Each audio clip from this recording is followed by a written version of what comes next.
¿Sabe lo que pasa? Acá le está fallando el engranaje. Si usted no le pone un poquitito de Radio Caput, el engranaje va a seguir fallando. ¿Radio? Caput. Un programa en ascenso. Bote a Tierra, con la conducción de Gonzalo Quintas y Carlos Seriani. Bote a Tierra, viernes de 20 a 22 horas. En Caput.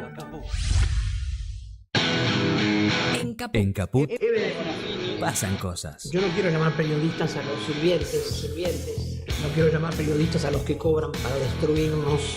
Estos que se dicen periodistas y que dicen la verdad pero a medias, hay que ponerles otro nombre. Yo hablo de los verdaderos periodistas. Hay cantidad de radios como esta que se juegan, que les cuesta, que es un esfuerzo enorme, pero que siguen estando en el aire. Me parece que eso es lo que hay que reivindicar. Radio Caput. Yo hablo de los verdaderos periodistas. Esas cosas. Radiocaput.com. Estás conectado. Estás en Caput.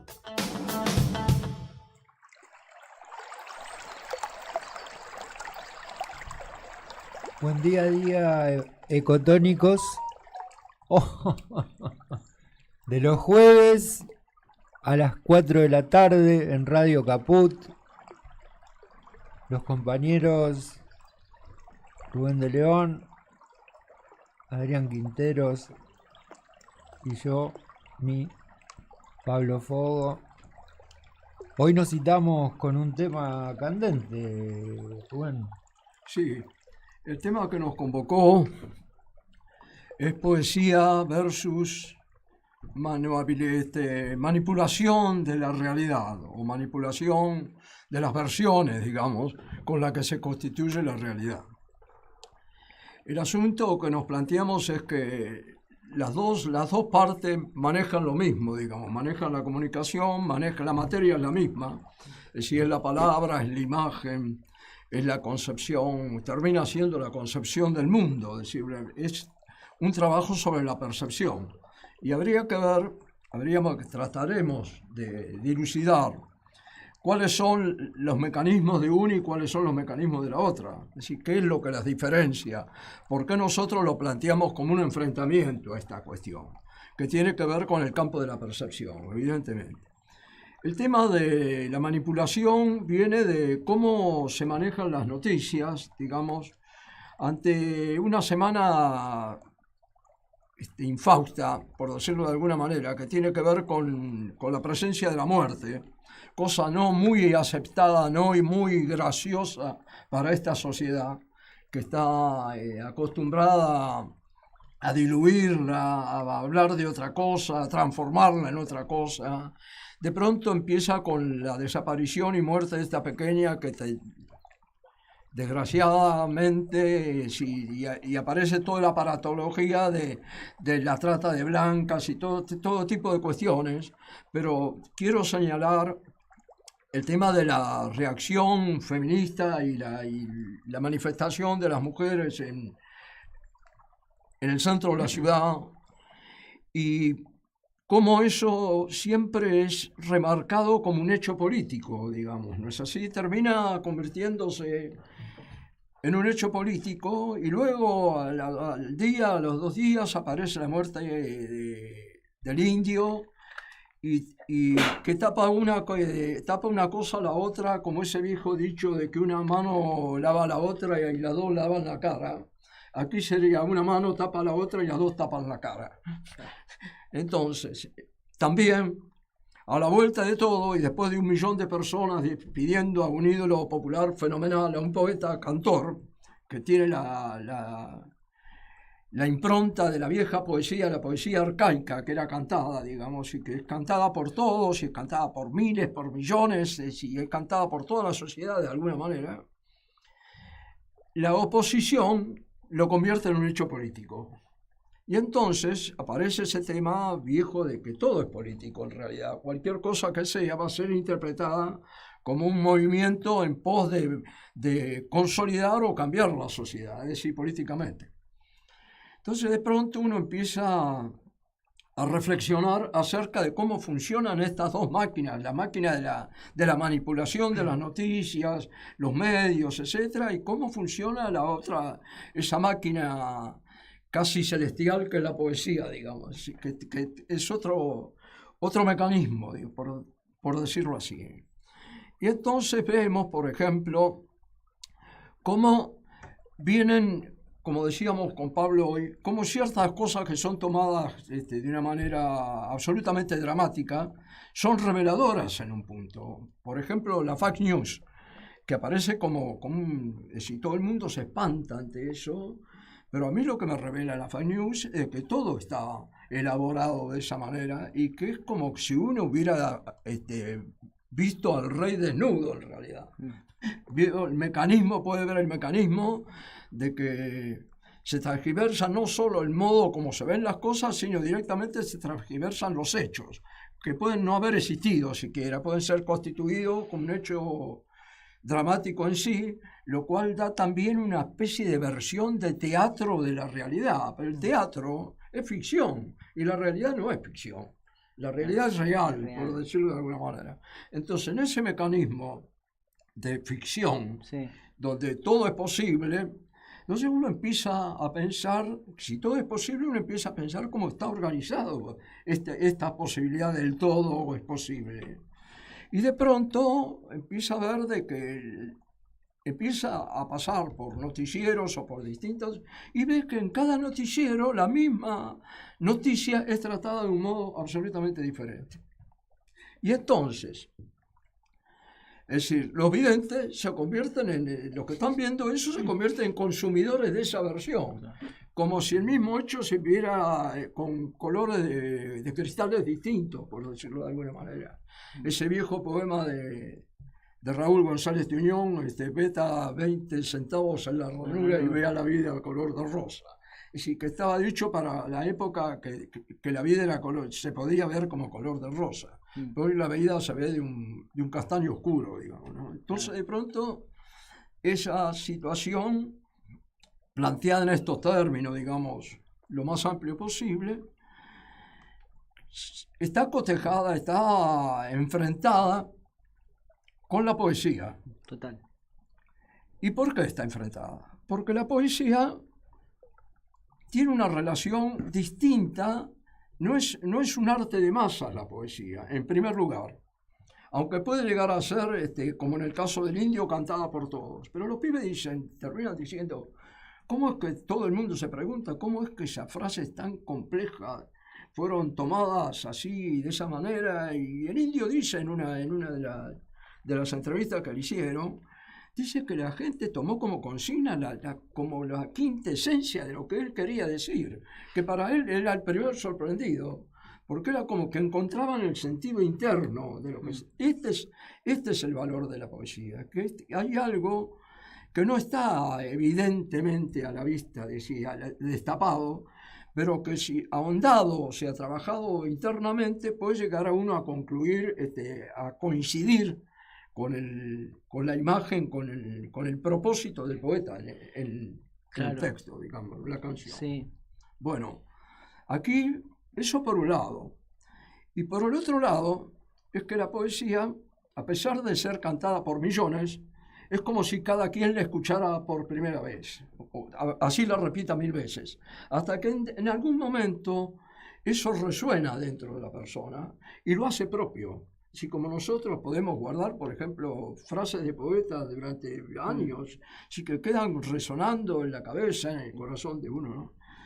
Y allí aparece el tema que decíamos de la palabra verdadera, de algo que está dirigido.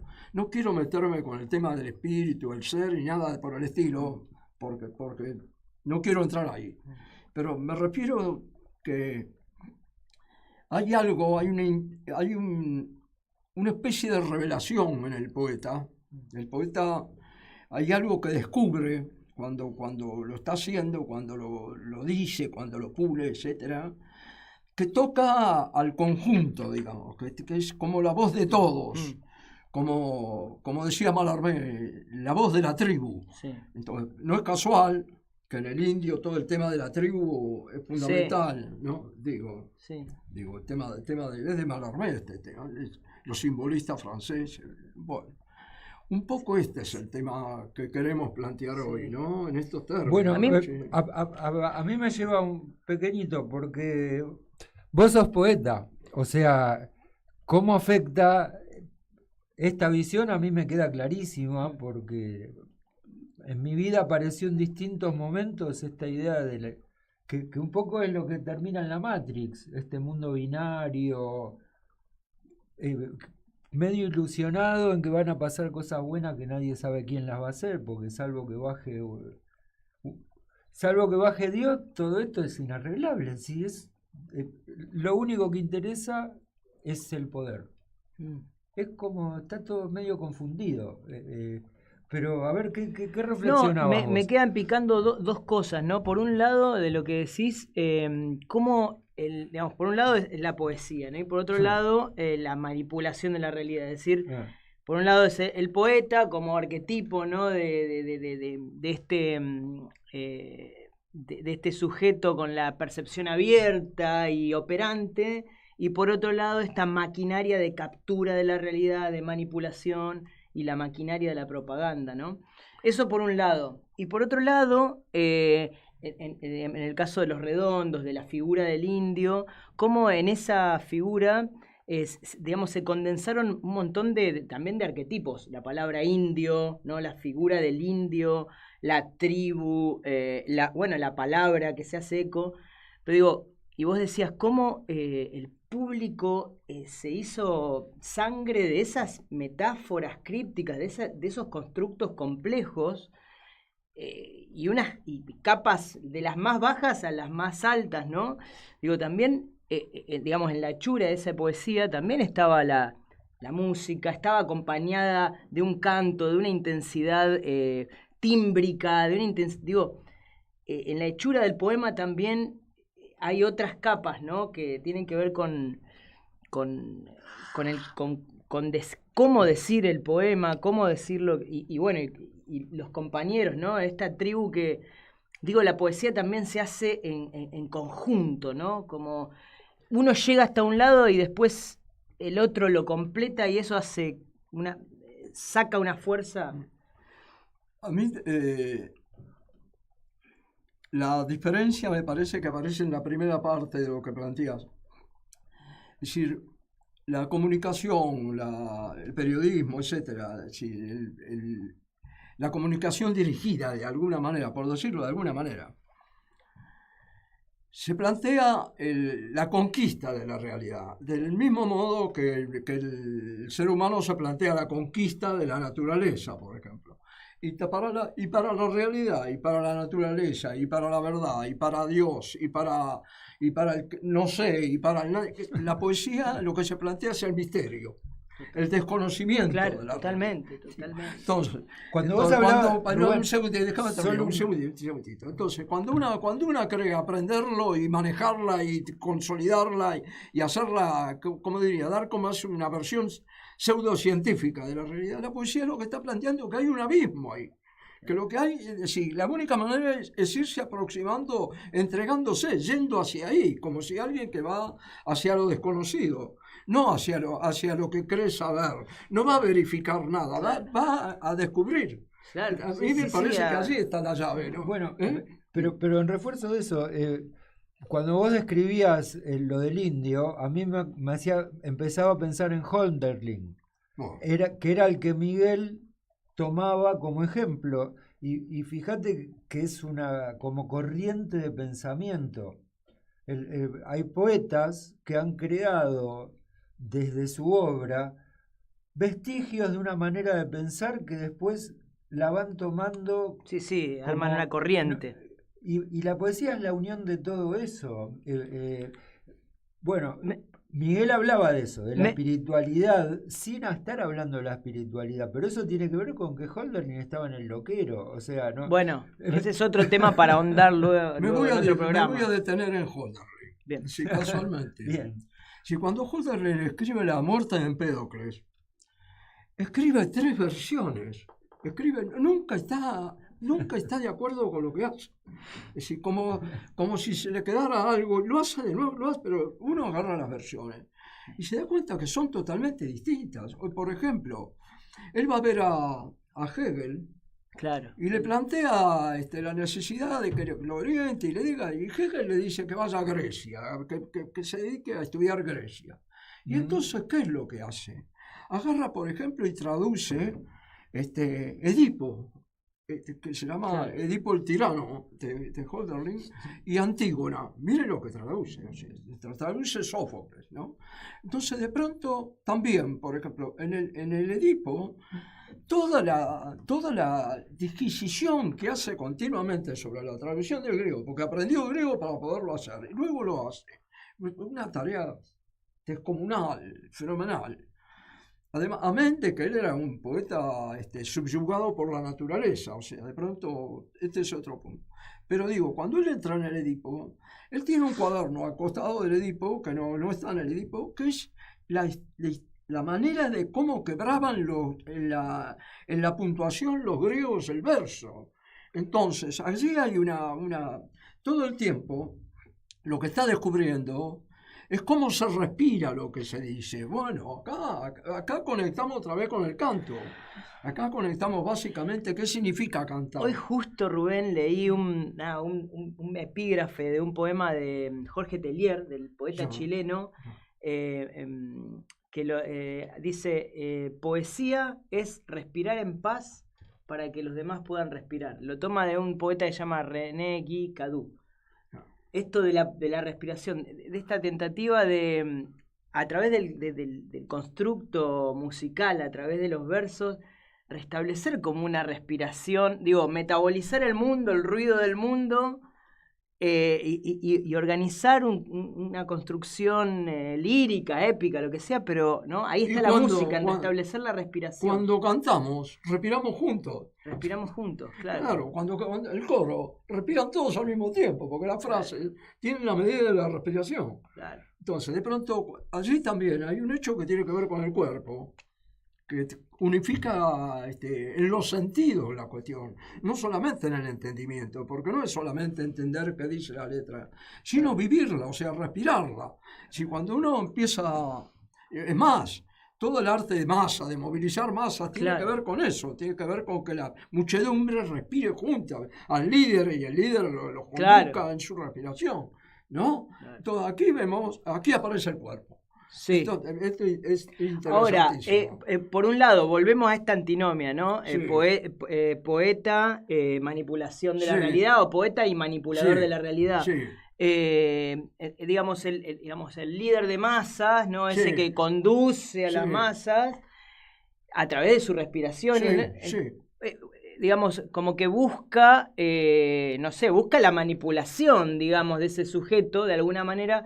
Y en el caso del poeta, del artista, por ahí yo creo que se da ese contagio, pero no sé si busca esa manipulación, esa coacción, eso del otro, ¿no? Hablaba de la técnica, ¿no? Más allá de que cada quien como la usa, digamos. La técnica es esa, de pronto. Pero la diferencia es que, por ejemplo, ante las noticias, ante un noticiero, etcétera, ante la radio, etcétera, uno está quieto, o sea, o tomando mate o lo que sea, y no aparece el cuerpo. Claro. Aparece el sentimiento y aparece el entendimiento, pero no aparece el cuerpo. Claro. Pero, ¿viste cómo está? Como decías, lo de la aspiración. Me parece que el acto de la mente es la abstracción. Claro. Porque lo que sería el equivalente, para vos tener una observación global, es como que tenés que abstraerte de todo lo secundario. Lo que hablaba de la fake news. Claro. La población está sumida de manera general, porque no toda la población está en esa situación, porque hay personas que están abstraídas de eso. El abstraído produce contenido y lo manda, y yo creo que eso un poco compensa el delirio. Pues desde otro punto de vista, si vos seguís las noticias, van siendo cada vez más desalentadoras a lo que era esa visión de bienestar que había un tiempo atrás. a mí me da la sensación de que, viste esto mismo, los programadores han puesto... Ahí va, ahí hay una palabra clave, programador. Claro, ¿no? porque alguien diseña este modelo. Si es cierto lo que estaba diciendo Rubén, que yo creo que es bastante así, que hay fake news. Las fake news son información que se manda para promover determinados estados en la gente. Entonces, si a vos te dice... Pero mira, ¿te acordás cuando fue el 2001 que decían que venía la Pueblada? No había manera de constatarlo con drones como ahora, no había tecnología. Entonces, había un susto colectivo con respecto a que se estaba levantando la provincia de Buenos Aires y estaban empezando a saltar en todos lados, que la gente se empezó a encerrar en la casa.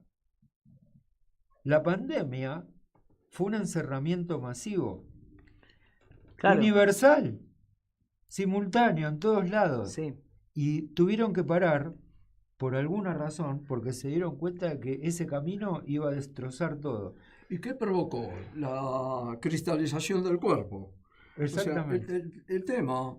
La fijación del cuerpo. Claro, sí, la quietud. La quietud. Sí, el encierro, la quietud, la cristalización, no moverse. Y el tema del cuerpo aparece, pero... muy fuertemente en la poesía, en las vacantes de Eurípides, en donde la presencia de Dionisos en la ciudad de Tebas hace que todas las mujeres de la ciudad se enamoren a distancia, sin conocerlo, del personaje, digamos, ¿no? Donde hay un introito fenomenal, donde él explica de dónde viene, que viene de Asia, todo su periplo, etc. Pero digo, lo que provoca es que las mujeres, dicho en términos rápidos, enloquecen de amor y se dedican a bailar. O sea, salen de la casa, se largan al monte y empiezan a bailar. Y una ciudad sin las mujeres no puede, ¿cómo diría?, funcionar. Entonces aquí también se ve, lo engancho, me viene el tema del feminismo, me tiene que ver con que ese también es un hecho político, porque es un hecho que afecta al Estado, es absolutamente político. Esa situación del canto, de la entrega dionisíaca, por decirlo alonisiano, etc. Es decir, que hace que el cuerpo se ponga en un estado de febrilidad, de vida, despierte de su quietud, digamos. Sí. Bueno, un poco también se me hace que es la carga fenomenalmente erótica que tiene la poesía. Claro. Que no la tiene la comunicación, porque la comunicación no se propone mover el cuerpo, no. Al contrario, se propone tabicar. Y promover identidad y identificación lineal, ¿no? Y tabicar el cuerpo. Y tabicar el cuerpo y fijarlo. Claro, en cambio, digo, el feminismo, digamos, este movimiento, ¿no? Sí. Un poco lo que viene a traer es, bueno, nos impulsa al misterio, ¿no? A diferencia de el patriarca, el macho, que es el macho dominante, ¿no? La dominación, técnica, dominación. Por un lado, volvemos a la antinomia, poesía o poeta versus manipulación de la realidad. Y justamente lo que el feminismo también viene a denunciar y a señalar, loco, o sea, vos no me vas a dominar. ¿Quién sos para dominarme? ¿No? Dominar, la dominación de la atmósfera, la dominación de los cuerpos, la dominación del texto, la dominación... Sí, se me hace que el primer quieto de todos, al que la cultura bautizó como el rey de la selva, que es el león, está quieto, ni se mueve el rey. O sea, es la imagen del patriarcado total, el león. Es decir, todo el trabajo de casa y todo lo hace la leona. No, me refiero que ahí hay una imagen, como las imágenes también, ¿no? Cómo van penetrando una imaginería que se convierte en natural para todos. Es decir, de pronto uno está como tomado, está como si estuviera hipnotizado por aspecto de la cultura, cuando la cultura en realidad debería ser un elemento de liberación. Claro. Bueno, entonces, ¿cómo es este juego donde aquello que está hecho para liberar, que es aquello que hacemos entre todos y que debería convertirse en una verdadera fiesta, se convierte en personas expulsadas, aisladas, deprimidas, con su cuerpo lacerado por no uso, etc. Digo, un poco Sí. esta es la... ¿Puedo leer un poema? Por O un supuesto. texto, para que hagamos el ejercicio de ver qué se puede pescar, escuchar dentro de lo que esto dice. Dice, los primeros. Nuestro pequeño y pobre mundo está dividido entre quienes se enfrentan al misterio y buscan vencerlo tecnocráticamente y quienes se dedican a escucharlo sin métricas, dejándose respirar por él. Estos últimos aprenden a bailar y en su danza opera un bálsamo curativo. Los primeros también aprenden a bailar, pero son caprichosos. Se adjudican la autoría de su gracia para sí mismos. Creen haberse enfrentado y vencido. Los mueve la metafísica de doblegar lo otro a partir de la propia voluntad.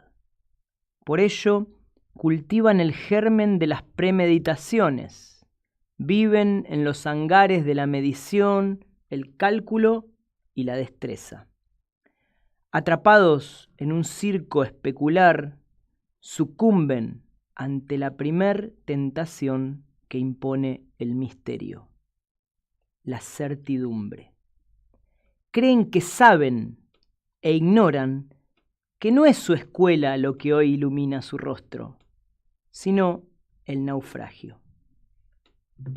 Punto. Un poquito habla de esto premonitoriamente, ¿no? Qué Sí. notable, ¿no? Es Es esto el punto. esto de salir a dominar o salir a escuchar. Wow. Lo que pasa es que no es solo la voluntad la que está en juego aquí, ¿no? Digo, también hay como una especie de,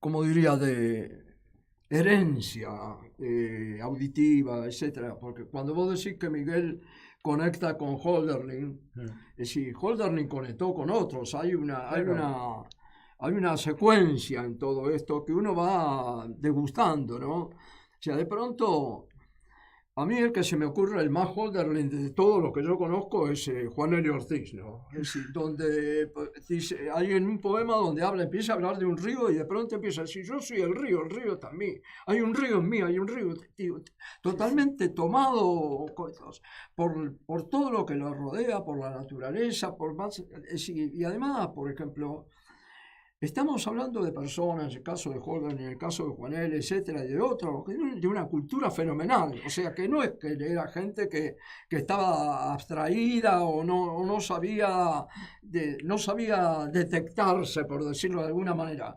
Es decir, como un médico que sabe lo que le pasa, está sabiendo, o sea, hay una especie de conciencia desdoblada ahí, en donde le ocurre y lo ve que le ocurre. Esto es una particularidad de la poesía que conserva, que tiene que ver con el conocimiento de sí, que es el tema del testigo.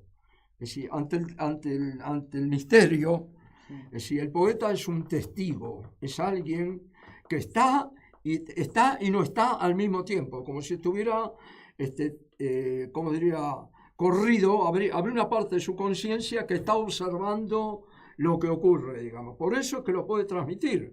Claro. Porque en el caso, por ejemplo, de San Juan de la Cruz, él plantea totalmente que la experiencia que tiene no la puede transmitir. Es decir, ha sido absorbido de tal manera por la experiencia que no le permite escribirla, no le permite bajar de ahí. Es como si fuera inenarrable la experiencia. Ese es otro tema de la poesía. La instancia de que no es transmisible lo que se está diciendo. Con la poesía parece como una imposibilidad, más que una posibilidad. Sí. Al mismo tiempo de poderlo aproximarse, digamos, ¿no? Un poco eso. Volvemos a esto del poema como fracaso luminoso que hablábamos con el otro invitado del poeta, se me olvidó, con Kabachnik. ¿Ibas a decir algo? Probablemente, yo lo veo como, ¿viste eso de la tercera posición? Sí. Entiendo que lo que está demoliéndose es un mundo binario. Y el poeta tiene la capacidad de conectar con esa tercera, hace como el dibujo tridimensional. O sea, tiene otra perspectiva. Y después, esto parte de la tradición oral aparte. Los profetas, los trovadores, Sí, sí. los que anunciaban algo, lo hacían a partir de la fonación, esto que hablábamos, de aspirar, expirar, actos completamente biológicos y completamente humanos. Ahora pregunto, ¿no? Les pregunto, ¿qué es lo que hace a la materia del poeta, ¿no? La materia, ¿no? ¿Qué va forjando la materia del poeta? La palabra. Claro. De pronto, a la materia... Digo, la materia, ¿cómo percibe? Es decir, la palabra como sonido, no la palabra solamente como sentido. Es decir, ahí hay otra disquisición, en donde en la comunicación siempre está presente el sentido sobre todas las cosas, y el sonido, lo que fuera, es como una especie de manipulación de la emoción. Mientras que en el poeta el sonido es revelador del sentido, y al revés, digamos, esa como si fueran... Como cuando uno va con un dúo de caballos y tiene que traer la rienda de los dos, ¿viste? Claro. Tiene que dominarlos los dos al mismo tiempo. Sí. Y de pronto, a través del sonido y del sentido, empieza a aparecer, ¿cómo diría?, la raíz de la palabra, o sea, la filología, cosa que está desusada en la palabra cotidiana. Es decir, la comunicación maneja la versión cotidiana de la palabra, no la versión filológica, porque la versión filológica, la mar de las veces, es absolutamente distinta de la cotidiana. O sea, hay palabras que significan lo contrario de lo que se dice. Y el uso, pero todo esto, lo que genera es confusión. Porque las fake news es eso, el teléfono descompuesto. Por un lado eso, y por el otro lado, de que la palabra, o sea, el decir y la forma, es decir, y el objeto del decir son una sola cosa, no son dos cosas, no hay abstracción ahí. O sea, cuando yo nombro colibrí, es un colibrí. Si yo olvido la palabra colibrí, yo tendría que hacer un tratado para explicar lo que es un colibrí. Digo, pero ¿qué sería? Como la muerte del colibrí en realidad, que yo no pueda nombrarlo.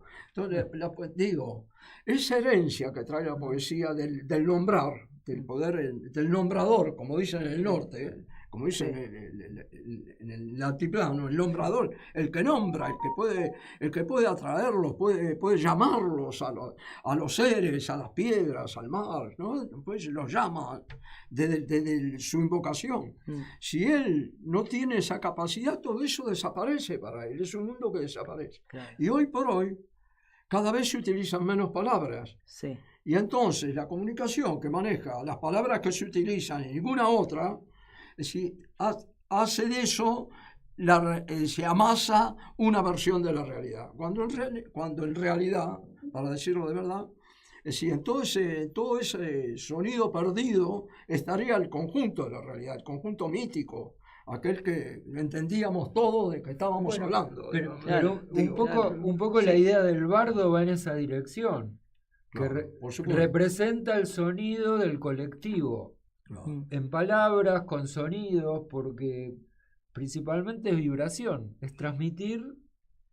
El ser humano transmite vibraciones, claro, emite. Pero para que eso suceda también tienen que suceder ciertas condiciones, ¿no? De la materia fisiológica, perceptual de ese sujeto, ¿no? Del poeta, ¿no? Tiene que estar disponible, ¿no? Hay algo, si está muy lleno, ¿no? Muy lleno, muy de ideología o lo que sea, hay algo que no hace eco en la comunidad, eso siento, o en el conjunto, ¿no? Hay algo que no hace eco, ¿no? Pensando en el fenómeno fisiológico, ¿no? Como tendría que ser bueno, pero mira fake ¿no? News, mira cómo se deforman las cosas. En el medio de esto que estaba contando hoy Rubén, de Agostina, que de golpe se nos hizo presentes porque lo bombardearon por doquier, el Mundial, Sí. que es un mundial medio Sí, descalibrado porque ya hay selecciones que van al campo de concentración y después juegan el partido y vuelven al campo. No, es decir, 7 países ya por el aspecto, ideología o vaya a saber Sí. qué, en otros que están tirando bombas dentro del coso, o sea, de unos a otros. O sea, es un mundial delirante desde todo punto de vista Totalmente. porque, exceptuando la faceta deportiva, que te gusta el fútbol, y sí, probablemente estén los mejores atletas de ese deporte, pero luego, en el contexto que eso está, que está perforado, aparte porque, bueno, eso, por otro lado. Y si el fútbol fuera la excusa para cantar, ¿qué es lo que pasa en la Es cancha? lo que- Porque llega un momento, pero hay lo que tipos- pasa en la hay Argentina tipos es eso. en la cancha que están dando vueltas que no ven el partido. Sí, Digo, Bueno, esos sí, tipos van- están en ese- no, en esos ese trance. tipos van a cantar. Van a cantar. Esos tipos van a cantar. Van a Van a hacerse- juntarse, van a cantar. No Y- importa la calidad, digamos. Bueno, no y sé. van a vaciarse. Las Claro, hinchadas se fueron armando ¿O no? así. No. Las hinchadas se fueron armando como hablaba el otro día de las murgas. Eran la gente del pueblo común que iba a gritar una vez por semana a descargar la esclavitud que había chupado durante toda la semana. Y estaban los tanos, los gallegos, los polacos, los rusos, los japoneses, todo, cualquiera de cualquier lugar, iba a gritar y la identidad la empezaron a dar las hinchadas. Claro. Entonces, el indio tiene eso de la tribu, nosotros como argentinos, ponele, futboleros y toda la mar en coche, que bueno, es el relato de nuestra época, ese relato, es decir, nacimos en él. Nos fuimos dando cuenta de que eso era bastante berreta como planteo. Bastante berreta, es decir, si ya lo empezás a observar un poco, empezás a verle los agujeros al lienzo. Sí, Hay algo hay- que no quiero que se me pase, perdóname, Sí. que tiene que ver con esto que vos decías del tema de escuchar. El maestro Eithard, un gran místico del alemán, que casi fue quemado por la Iglesia Católica por las cosas que decía que cuando uno va a rezar, no tiene que ir a hablar, tiene que ir a escuchar. Sí, allí está un poco la llave de lo que estábamos hablando respecto de que hay algo que la palabra trae, que viene, la palabra viene a uno, digamos, ¿no? No es una especulación, voy a hablar acerca de esto, digamos, hay una... Si toda esta mítica está basada en las musas, etcétera, porque tiene que ver que hay algo que alguien escucha. Así que una palabra puede desatar un poema entero de pronto, ¿no? Claro. Una palabra, una sola palabra. Me refiero que ese escuchar, ese sonido es magnético, ese sonido trae otros sonidos. Sí, y por ejemplo, uno de los ejemplos de la música es que en la música uno debe escuchar, el que canta debe escuchar, no debe emitir, o el que toca no debe emitir, debe escuchar lo que se está generando, incluso como si él fuera un conducto y no fuera el que lo hiciera, por decirlo de alguna manera, como si fuera un medium. Digo, entonces, ahí aparece, cuando uno toca en conjunto, esto es evidente, porque si vos no escuchás al otro, hay una especie de monólogo junto y lo que hay es ruido, hay un exceso de comunicación, no hay disputa, diálogo. ¿no? Disputa ahí, ¿no? Claro, el diálogo está basado en la escucha. Está exponer y escuchar, etc. O sea, la respuesta está basada de alguna manera en el diálogo. Porque uno puede exponer lo que quiera, estando solo, por decirlo de alguna manera. Pero el poeta habla consigo mismo, o sea, no está solo, no está nunca solo. Está escuchando qué resuena de lo que él dice, ¿viste? Y de pronto, muchos poetas tienen la técnica de recitar en voz alta lo que escriben, no para entenderlo, porque en la escritura ya está el entendimiento, sino para escuchar cómo resuena eso, porque de pronto una idea puede ser muy brillante y no ser poética. Sí. Y esa es la diferencia, me parece a mí, con la filosofía, donde lo conceptual es lo primero, entonces sí, lo que trato de decir claramente lo que pienso, o lo que me parece, etc.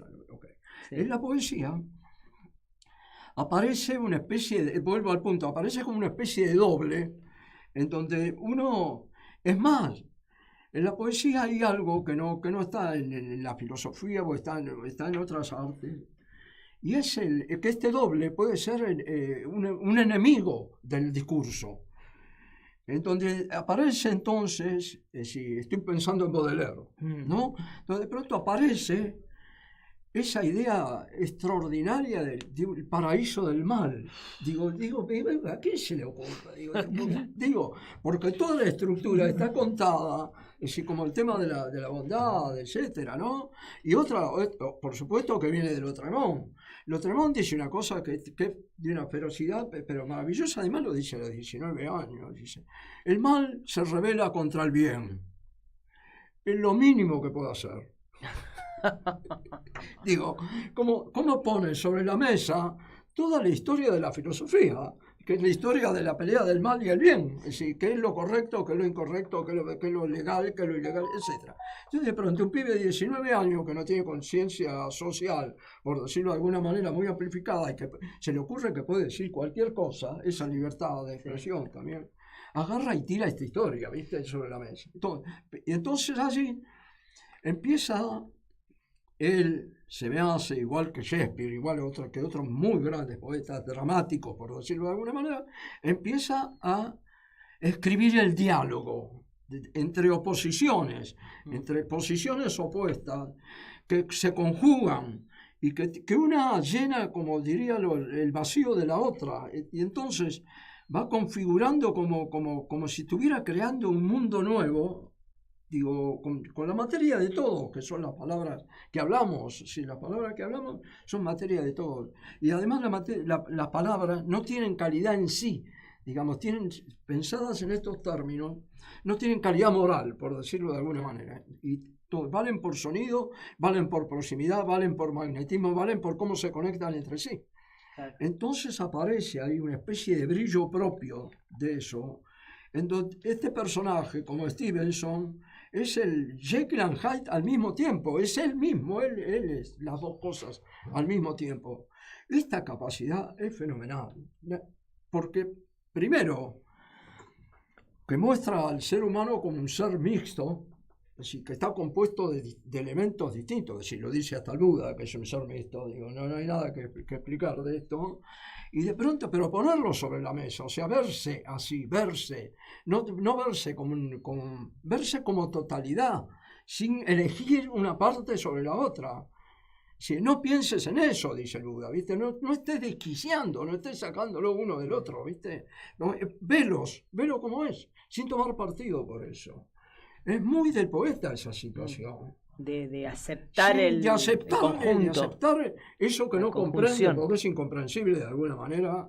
Digo, claro. Hasta que no se lo vive, hasta que uno, por decirlo de alguna manera, no ve la bestia en uno, claro. Esto es algo teórico. Sí, pero cuando uno ve la bestia, uno sabe que esto es así. Podés nombrarla, ¿no? Digo, y tanto vas a ser nombrado o nombrada todo el tiempo. Traído, como alguien que relata algo, un relator, alguien, una historia. No toma partido por el bueno de la película. Es decir, tiene que hablar de los dos, tiene que hablar del contrincante al mismo tiempo, porque uno constituye al otro. Hablando de contrincante, ¿no? Cuando escribí esto de... quiero no sé qué se está cocinando ahí, pero sigamos. Cuando escribí esto de los primeros, que viene a cuento de todo esto, lo escribí a raíz de que, hablando de contrincante, ¿no? Viene una persona, un muchacho, en un bar y se acerca muy altivamente y a hablar sobre que él estudiaba Kabbalah y qué sé yo, y que él era un iniciado, dice, algo así, ¿viste? Y un iniciado, dice, es el que se enfrenta al misterio y lo vence, dice. Como muy altivamente, un iniciado es el que se enfrenta al misterio y lo vence. Para mí, yo dije, me daban ganas de darle un cachetazo en el sentido de, es todo lo contrario, digo, para mí, digo, ¿qué pensás de esa frase, no? El que enfrentarse al misterio y vencerlo. No sé, a mí me hizo ruido. Me hizo ruido. ¿A vos qué te parece? A mí me parece una barbaridad. Me parece que nunca pasó por ahí. Pero, ¿viste? En realidad, digo, volviendo al punto, si no hay disquisición, por decirlo así, Y cuando uno escribe drama, por ejemplo, los personajes se empiezan a liberar, como ya lo vio Pirandello, lo vio clarísimamente. Entonces, pero se empiezan a liberar, tienen su propio modo de decir, tienen su propio... Se visten de determinada manera, hablan de determinada manera, que no es como hablo yo. Si de pronto empezar a descubrir eso, de que el mundo, es decir, ponerse en chiquitito, en el lugar del creador, de ver cómo cada figurita tiene vida propia, tiene versión propia de sí, se relaciona de determinada manera, es también un poco comprender los yoes que hay dentro de uno, es decir, las personalidades que uno asume. Yo soy uno acá, otro en mi casa, otro en el subte, es decir, tomo distintas actitudes, si no es que no soy el mismo y soy otro al mismo tiempo. Sí. En la escritura, esto aparece necesariamente que aparece. Además, el tema, si todos los grandes místicos dicen que lo que ocurre en que en la iniciación uno es absorbido, no hay nadie que venza nada. Porque, y es más, no hay nadie que pueda contarlo, porque es tal el grado de absorción, en donde no hay relato. O sea, una de las características de la iniciación es que no hay más relato, no hay más versión propia de los hechos. Este es el punto. Por eso que tanto temor provoca en mucha gente la experiencia mística o la experiencia o las experiencias extremas, etcétera. Digo, que hace que, ¿viste? ¿Qué pasa con eso? Entonces nosotros, por ejemplo, decíamos, una de las consignas cuando pusimos las vacantes, que fue como un gran chiste que fue para mí, entonces pusimos en el cartel, en el CONEX, la experiencia mística destruye el Estado. En el sentido de que cuando aparecía este personaje, aparecía Dionisos, es decir, el Estado, como estaba constituido, directamente tambaleaba, no había manera porque estaba construido sobre otra lógica, sobre otra manera de relacionarse, ¿no? Un poco esto. Ese es el campo de la poesía, Miguel. Esto por ahí ya medio lo hablamos en otro momento, pero... Insisto que el tema de las profecías, de los poetas, de los visionarios, entiendo que, por ejemplo, ¿viste la ciencia ficción en la década del 70, 80? Que se escribieron descripciones de la futurología posible, con esas tendencias de lo que iba a terminar pasando. Terminaron haciendo el guión de lo que hoy está sucediendo, entendiendo que eso era un cuentito, no necesariamente, podrían haber contado otro. Bueno, no, entonces, ¿de qué es funcional la fake news? Crear realidad. Bueno, entonces probablemente sea esa realidad la trampa.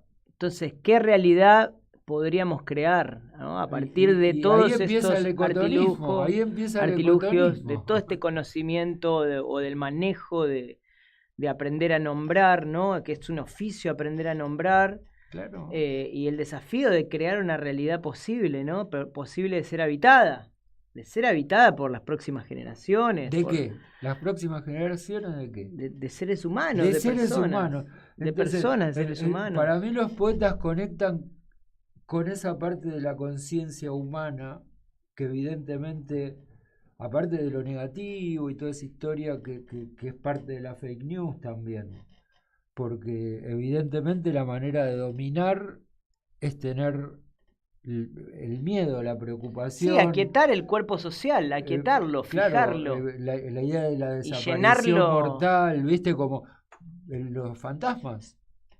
Llenarlo de fantasmas.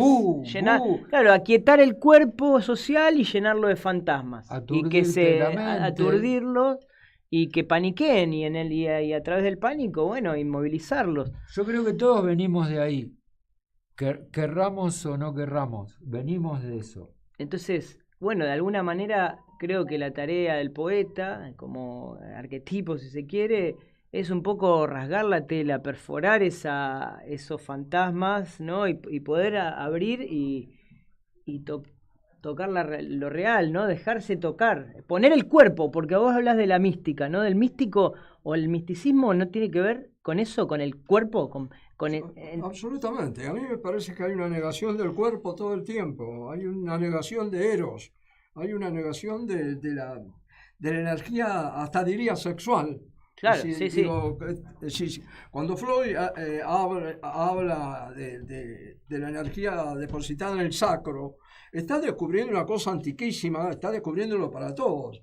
De pronto, y generaliza y dice, es esa, y es esa realmente. Sí, que está bloqueada, que está mal conducida, que está mal levantada, digamos.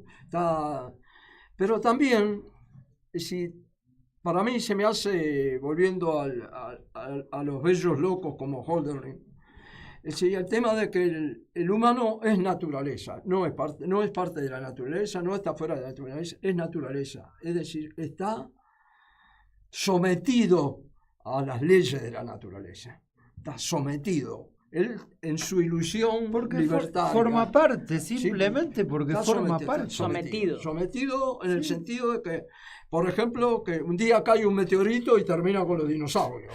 Me refiero a eso, o sea, que el sistema, por el sistema cósmico, está dentro del sistema cósmico y cumple las leyes del sistema cósmico. Claro. Y la locura es salirse del universo. Claro, o sea, bueno, es una ahí locura está el cientificismo. Una locura fenomenal. El positivismo nos damos cuenta de lo loco que estamos. Claro, sí. Bueno, en el sentido que queremos apartarnos de nuestra herencia universal, digamos. Esos son los fantasmas, Rubén. Y el otro día alguien me hablaba, para terminar lo que quiero decir. Es decir, estábamos hablando de esto, del algoritmo, etcétera. Y entonces yo la pregunta que hice, ¿qué puede decirme el algoritmo más que la leche de mi madre? ¿A dónde llega la leche de mi madre? Llega, no sé, a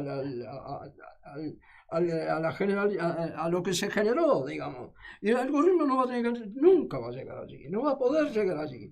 Porque cada uno de nosotros, de 7.500 millones de personas, tiene una historia distinta, a pesar de que somos parecidos, iguales, etc. Tenemos una historia distinta que no puede ser condensada. No hay máquina que pueda condensar esta historia. Claro. Como no hay máquina que pueda entender el universo. Es de una monumentalidad fenomenal. Este es el punto. Sí. A esto me refiero con misterio. Con misterio, ¿no? El misterio como escucha, ¿no? Y uno darle la espalda al prestidigitador. El prestidigitador, ese aparato que nos quiere manipular, que siga. Pero digo, ¿cómo restablecer la escucha, la musicalidad, el cuerpo sentido, ¿no? Frente a este mundo que nos quiere cada vez más fijados, lleno de fantasmas, panicosos. Entonces yo creo que este oficio ecotónico, ¿no? De la escucha permanente es volver al cuerpo sentido, ¿no? A la escucha, es como volver a la musicalidad, volver o encaminarnos hacia la musicalidad de escucharnos y de enarbolar una narración todos los días, ¿no? Recuperar la sociabilidad, reencontrar el gusto de compartir, estar con otras personas.